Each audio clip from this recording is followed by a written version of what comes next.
What up, guys? Kevin here. Man, is it good to be a PC player? Well, I'm not, but for those that are, you really have every game ever made. You really have every game ever made. And you're about to get Ratchet and Clank ripped apart. A game that I enjoyed. I got the platinum. I didn't think it was anything special, but it's good. You get a PS5, you get this game if you have kids. But Ratchet and Clank ripped apart. Now, normally I don't make videos about PlayStation games going to PC, 2 years later? But I just have to for this one. Because I think one of the biggest lies in gaming that I think still needs to be brought up, just how much PlayStation lied about the power of the SSD, which, yeah,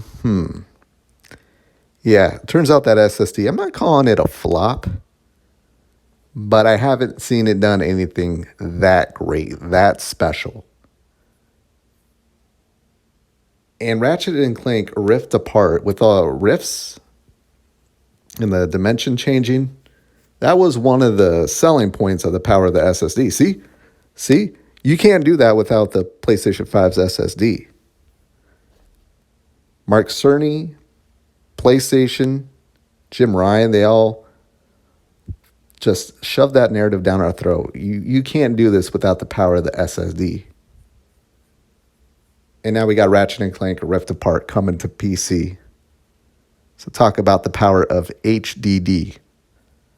Now we don't have the minimum requirements. Hey, I'll eat my words. I'll do a, hey Kevin, what happened to that video? I'll take down this video if it requires a Gen 4 SSD. If this requires a Gen 4 SSD, then I'll be like, okay, PlayStation. You were right.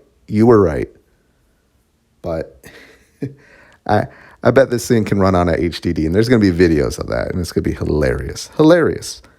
So I just want to remind everyone about PlayStation lying about the HDD or SSD.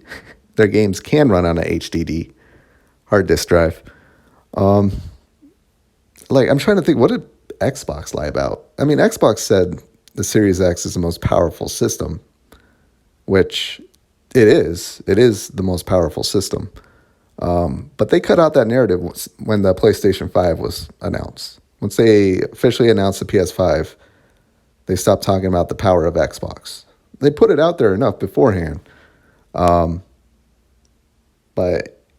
technically, that's still true. The Xbox Series X is more powerful than the PlayStation 5.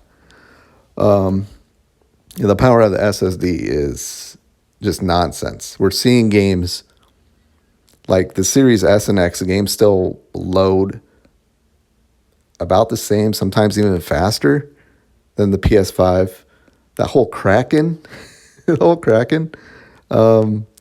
getting games file size down. Yeah, that was a lie. That was an absolute lie. Now, the games are lower generally from the PS4 version, but then so are the Series S and X versions. So that's why the whole lie about the power of the SSD, which it's one thing for PlayStation to put that nonsense out there, but the way the PlayStation fanboys ran with that narrative and just exposed themselves to not understanding how computing works, how these consoles work, how computers just in general. They really thought graphics were made from the SSD. Oh no. And the thing on the Xbox side, I mean, you got games like Psychonauts 2, I think does some type of dimension-like thing. Hi-Fi Rush, you're like grinding and buzzing through the levels really quick, and only the power of the SSD could allow it, except it's on Xbox. I think Xbox's NVMe SSD is like what, 2.5? It's pretty slow. It is a slower speed than the PS5, but it's all it needs. All right. Well, hey, Congrats to Ratchet and Clank Rift Apart, done by Nixus, done by the studio that PlayStation bought. So hopefully it's good. Has all the extra bells and whistles that you expect.